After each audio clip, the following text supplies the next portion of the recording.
So our game is called Breathe, and it's fundamentally about anxiety and how you can breathe to overcome anxiety. An idea I had was, hey, if we're doing anxiety, there's a lot of anxiety stories from Hawaiian culture that we had to deal with. Monsters, demons, the annexation of the Hawaiian kingdom, for example. Our story is based on a Hawaiian myth from about 70 years ago, where there are a bunch of beasts of different kinds, including the mo'o, that crawled out of a portal in this valley on Honolulu and wrecked it, and also wrecked the whole island. The elders got together and pushed the mo'o and the other beasts back into a cave and sealed it with a big boulder. I explained this story to my team, and they thought, yeah, we can do this. It was a good idea, and thinking it over, changing some of the story to make it fit would make it more interesting. So we wanted the game to look a little bit like a children's storybook, which is why the characters are really simplified and the background itself is also really simple.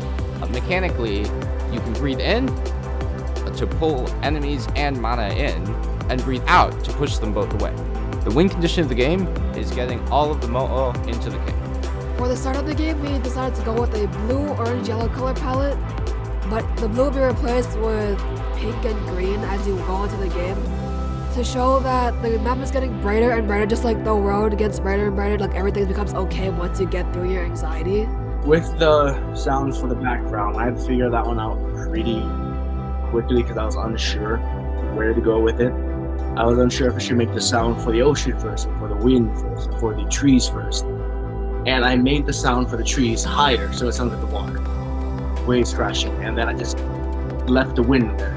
Both Kaika and Kia'i wear a headband that is red with yellow stripes.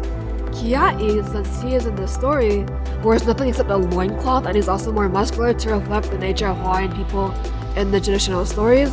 Eventually, we decided to make the enemies bigger because we wanted the player to feel powerful.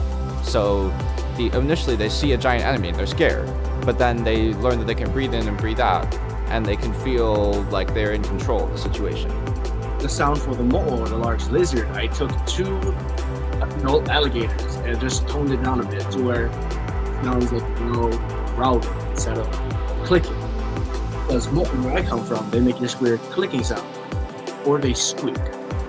And thinking about it, if we were to enlarge that 10 times scale, I believe the vocal cords would be a lot deeper as well. Something interesting that I learned about Hawaiian culture was that it's about strength, but it's not about being the strongest. It's just about being strong with other people.